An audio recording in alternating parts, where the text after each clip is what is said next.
Isso aqui vale por anos de terapia. Então, o que a gente tem que entender é que tudo que a gente chama de ansiedade é o nosso cérebro interpretando ameaças que não são reais. O medo é real.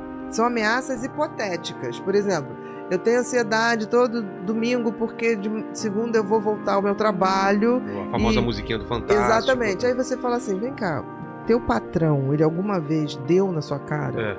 Ou ele, sei lá, te desrespeitou? Ou não.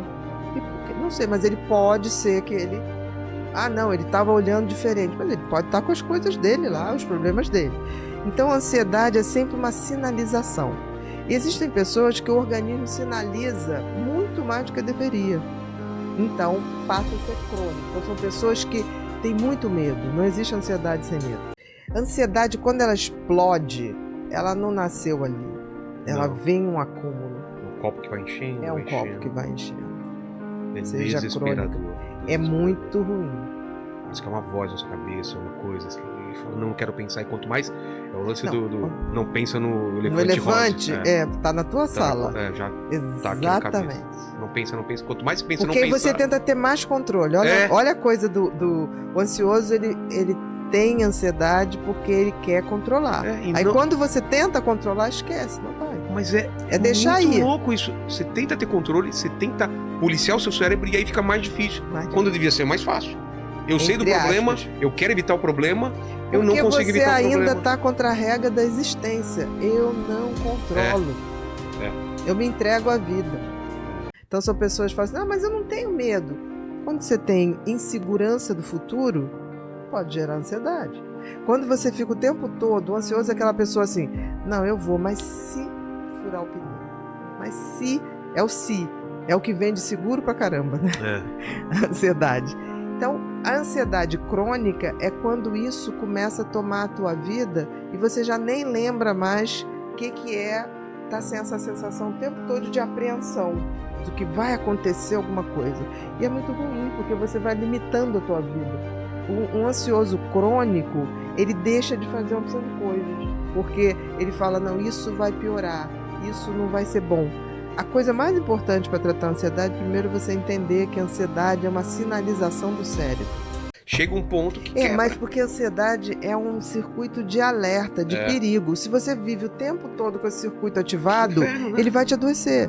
Porque o que é o sistema da ansiedade? O organismo sinaliza um perigo, real ou não, ele libera adrenalina, noradrenalina, e você começa, aumenta a pressão, taquicardia. Correr ou lutar, né? Correr ou lutar. Se você fica cronicamente com isso, meu querido, você vai adoecer não só mentalmente, você vai adoecer fisicamente. Você vai começar a ter infecção de repetição, você vai começar a ter níveis mais elevados de cortisol, vai baixar a tua imunidade, vai fazer uma lambança. Tem que tratar. Existem dois tipos de ansiedade, aguda e crônica. Ansiedade é sempre medo, tá? Para o cérebro, a ansiedade é medo. O circuito do medo e da ansiedade é o mesmo. A diferença é que medo, eu sei do que eu tenho medo. Por exemplo, se a gente está aqui, entra um assaltante, de todos aqui vão ter medo. Agora, ansiedade é um medo subjetivo, porque é uma emoção que o teu cérebro descarrega. Às vezes uma pessoa te manda um recado e fala, putz, exatamente, é coisa ruim. Aí tudo bem, você botou que é coisa ruim, mas em princípio, você está alarmando coisas sem ainda perceber o que é. Tudo que a gente chama de ansiedade é o nosso cérebro interpretando ameaças que não são reais. São ameaças hipotéticas. Por exemplo, eu tenho ansiedade todo domingo porque de segunda eu vou voltar ao meu trabalho. A famosa musiquinha do Fantástico. Exatamente. Então a ansiedade é sempre uma sinalização. E existem pessoas que o organismo sinaliza muito mais do que deveria. Então passa a ser crônico. Então são pessoas que têm muito medo. Não existe ansiedade sem medo. Então são pessoas que falam assim, mas eu não tenho medo. Quando você tem insegurança do futuro, pode gerar ansiedade. O ansioso é aquela pessoa assim, não, eu vou, mas se furar o pneu. Mas se, é o se. A ansiedade crônica é quando isso começa a tomar a tua vida e você já nem lembra mais o que é estar sem essa sensação o tempo todo de apreensão. E é muito ruim, porque você vai limitando a tua vida. Ele deixa de fazer uma opção de coisas. Ah, eu estou ansioso. Meu filho, o mundo está ansioso. Quanto tempo está de ansiedade? Essa ansiedade está já virando depressão? A ansiedade, ela é crônica ou ela é aguda? Você tem que saber muitas coisas. Tem um diagnóstico que é primário, tem outros que são secundários.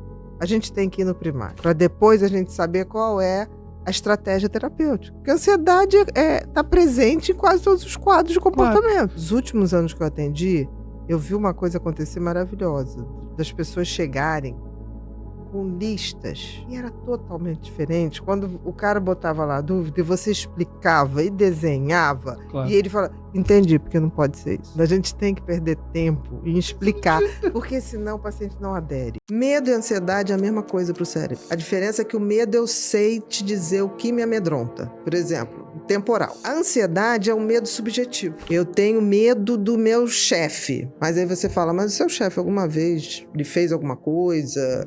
Lhe bateu? Não. Mas por quê? Não sei, porque eu acho que a qualquer hora isso pode acontecer. Por que eu levanto de manhã? Porque eu tenho um pouco de ansiedade e sei que tenho compromissos e vou fazer. Quando se torna transtorno de ansiedade, esse medo ou essa ansiedade começa a me paralisar. Aí são os transtornos de ansiedade. Que você tem o pânico, fobia social, que é aquelas pessoas que travam na hora de falar, o TAG, que é transtorno de ansiedade generalizada, que é aquela pessoa que está o tempo todo esperando uma péssima notícia. O telefone toca, a pessoa, agora, vão me dizer que fulano morreu. Isso tudo é manifestação de ansiedade e medo. Na hora que isso se torna transtorno, eu já estou tendo perdas. Não tem TDAH sem ansiedade.